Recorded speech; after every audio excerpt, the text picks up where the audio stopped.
আচ্ছা দেখেন, ঘরে যখন আমরা আসি বাইরে থেকে, ঘরবাসী সবাই বেড়াতে গেছে, কেউ নাই ঘরের মধ্যে, আমার কাছে চাবি।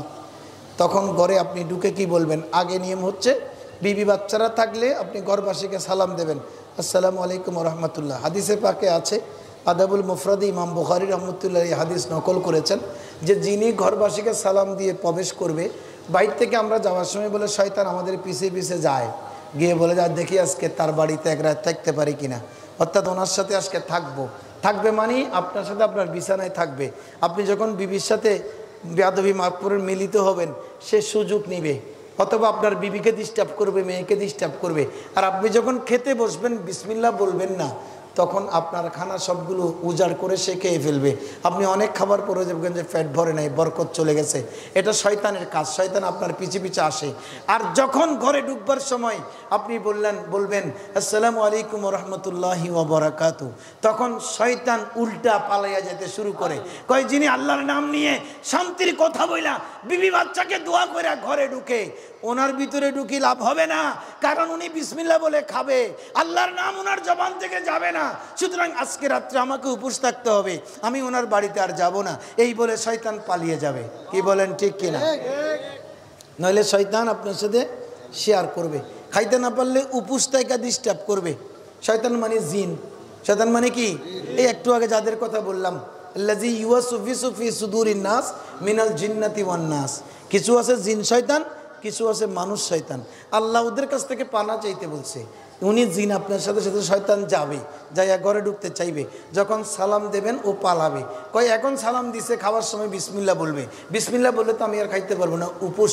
এজন্য দুই শয়তানের সাথে হাদিসে পাকে আছে, এই হাদিস বলতে বলতে রসুলও হেসেছেন, সাহাবারাও হেসেছেন।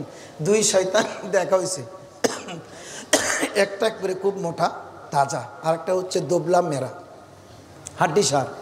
তো অনেকদিন পরে দেখা, তো কয় দোস্ত তোকে তো দেখে খুব মোটা তাজা মনে হচ্ছিস, তুই খুব ভালো আছিস মনে হয়, আর আমি অবস্থা দেখ, আমি তো জীর্ণ শীর্ণ গেছি। হয় ঘটনা কি? বহু বছর পরে তোমার সাথে দেখা হলো, তুমি এরকম জীর্ণ শীর্ণ কেন? কয় বেটা ঘটনা হয়েছে কি জানোস, তোমার ডিউটি পড়ছে কার সাথে? কয় আমার ডিউটি পড়ছে একটা বেঈমানের সাথে।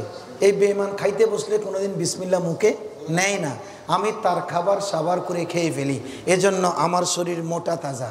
বলে যে আমি পড়ছি উল্টো বিপদে, আমি একজন মুসলমানের সাথে ডিউটি করি, এই মুসলমান যখন খাইতে বসে বিসমিল্লাহ বলে খায়, তখন তার খানাতে আমি আর শরীক হইতে পারি না, দিন দিন আমি না খাইয়া মরতেছি, এই হচ্ছে অবস্থান।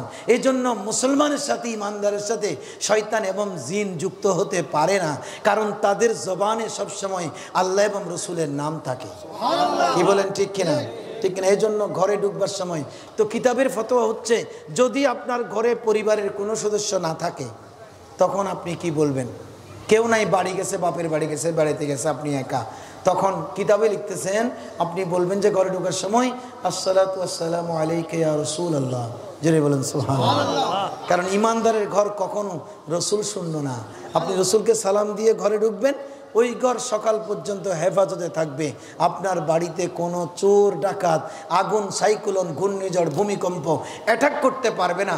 রসুলের সাদকায়ে আপনার বাড়িখানা ফেরেশতারা পাহারা দিতে থাকবে। কি বলেন, ঠিক কিনা?